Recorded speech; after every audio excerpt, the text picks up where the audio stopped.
Is it possible that the image we have of Constantine as a Christian emperor has also been fabricated? To answer that question, Simca now investigates a secret religion that claimed the most powerful people in the empire as its followers. This religion worshipped a pagan god who had an uncanny resemblance to Jesus. Early Christian history states that the Roman Emperor Constantine received a divine vision of Jesus before defeating his arch-rival Maxentius, winning control of the Roman Empire and causing the Western world to become Christian. But was Constantine a true Christian? The most important statement we have from him is his triumphal arch in Rome. On it, Simca doesn't find a single Christian icon, but he does find pagan symbols. On this panel, Constantine is surrounded by pagan gods, the god of the river Tiber, a winged goddess of victory, and by Roma, goddess of Rome. An archaeological patchwork of pagan symbolism. Compelling evidence that Constantine only adopted Christian ideas to gain favor with Roman soldiers in both his and Maxentius's armies. But winning over common soldiers wasn't enough. To gain control over the entire Roman Empire, Constantine needed the support of the officer corps and the Roman elite. Many members of these classes belonged to a mysterious cult that had been around since before Jesus. That cult was called Mithraism, named after a Mediterranean sun god called Mithras. How did Constantine mobilize both these religions to serve his own ends? Can it be that what appealed to him was a blend of Mithraism and Christianity? Did he fuse the two together to create a super religion that would allow him to gain control over the entire Roman world? Not far from the Roman military fort where Simca has seen evidence of Christian soldiers in Constantine's army, another fort was discovered in 1949 by a French bulldog sniffing for bones. But instead of bones or Christian symbols, this fort revealed a special temple built by Roman officers that were devoted to the pagan god, Mithras. My father's dog, same breed as this one, a French bulldog, was sniffing around and found the middle altar. As you can see, it's very wet here. It was all preserved due to the dampness. Now this is close to the Roman fort? Yes, and it was 500 foot soldiers, and Mithras was for the officers. So that's why it's so small. So the Roman officer class, which Constantine belonged to, secretly worshipped Mithras at this temple. At the exact same time, an increasing number of ordinary Roman soldiers were worshipping Jesus right next door. Mithraism was an elitist and secret religion, practiced only by men. Initiates walked into this clandestine temple, lit only by a few torches. Arriving at the front of the temple, these initiates would have seen an altar to the god Mithras, rays projecting from his head. Lit from behind by candlelight, the halo effect symbolized Mithras' status as a sun god, a striking precursor to the halo that surrounds the head of Jesus. This could be mere coincidence if it weren't for the fact that archaeologists have found the remains of Mithraic temples all over the Roman Empire. And more often than not, those temples were found hidden beneath the world's first Christian churches.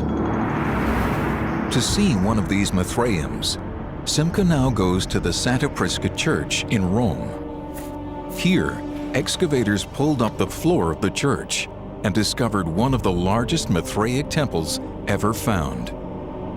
In cavernous, dark rooms like these, the Roman elite would worship in secret. This is amazing. I feel like I'm in the Notre Dame Cathedral of Mithraism. Well, this is a pretty sizable one. The idea is this is a recreation of the primal cave where Mithras commits the sacrifice of the bull, which is the core event in Mithraism. The one source of light in this dark temple illuminates the centerpiece, a bas-relief that depicts the main myth of Mithraic belief. Jutting out from the primordial rock, the sun god Mithras, the son of the sun, slaughters the sacrificial bull. And through the shedding of his blood, the universe is created anew. Essentially what we're seeing is Mithras being seen as the key creator god who makes possible the regeneration of life. And you've got the primordial rock, the cocoon out of which the whole universe is born. Impressive, but it also sounds pretty pagan. And yet, a strange inscription here suggests a more Christian approach. We don't have many inscriptions of Mithras. Right. It's a secret, and they didn't write that much. This is unusual, this place, that it does have a very faded inscription. That is correct. One particular text, the Latin translates as, "And you have saved us through the shedding of the eternal blood." You have saved us through the shedding of the eternal blood. Yes. So here, the central bloodletting Yes. is seen as an act of salvation. Yes, and the key event in the whole nature of cosmic creation and the whole nature of life. Mithras sacrifices the bull and spills its blood, strangely corresponding to the Christian concept of Jesus offering his own blood to save mankind. But the similarities don't end there. A lot of the Mithraic rituals very closely corresponded to what the Christians would do in their worship.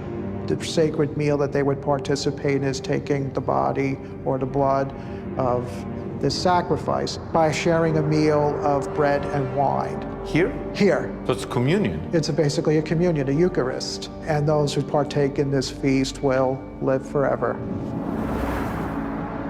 So just as Christians reenact the Last Supper with Jesus before his death, a form of communion was also practiced here. And just as Jesus died and was resurrected, so was Mithras, which is why at this altar, Mithras is pictured right next to a sculpture of an Egyptian god. And this particular god, if you look carefully at his forehead, you notice that little lock that hangs down there. That's actually would signify that he is the reconfiguration of the god Osiris. And Osiris is the dying Exactly. and resurrecting Right. god of the Egyptians. Right. Just like Christians, Mithraists believed in the concept of resurrection, which may explain why both religions were popular to members of the Roman military. Faced with the daily risk of death, who wouldn't put their faith in the possibility of resurrection and eternal life?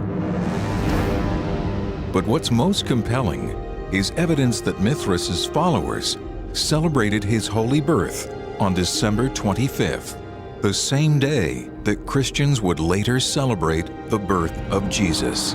It was shocking to me when I learned that nobody talked about Jesus' birthday as December 25th when, Right. when Jesus was walking the earth. Yes. It was Mithras' birthday. That is correct. And this is because December 25th was for the Romans always a traditional important holiday, the Feast of the Saturnalia, which went on for 12 days. And everybody was expected to give presents during Oh my that time goodness. period. And So suddenly 12 days, gift giving, December 25th. and a lot of these symbols do find their way into Christian iconography.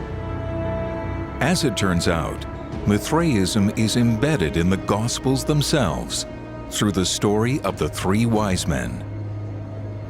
At the Church of St. Apollinare Nuovo in Ravenna, Italy, the iconography is still Mithraic. Here we have the three wise men, also known as the Magi. This is the scene that's recounted at the birth of Christ, that these three wise men are bringing these gifts to the Christ child. And the hats that they're wearing, in Greco-Roman art, this sort of became the standard hat that would be used in their artwork to denote somebody who's an Easterner. But these hats weren't worn by just any non-Christian from the East. Called Phrygian caps, they were the official hats of the Mithraic priesthood, also known as the Magi.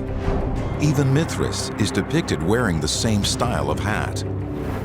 And although there are no Christian symbols on the Arch of Constantine, the arch is literally ringed by 8 magi-looking figures wearing the Phrygian hats of the Mithraic priesthood. But if Constantine was the worshiper of a sun god, how could he have championed Christianity? Unless he created a new version of Christianity, partially fashioned in the image of Mithraism. To do that, he would have had to convince Christians that he was one of them, while in reality supporting the introduction of pagan ideas into their faith. And to do that, I believe Constantine needed the help of someone working on the inside of the early Christian church.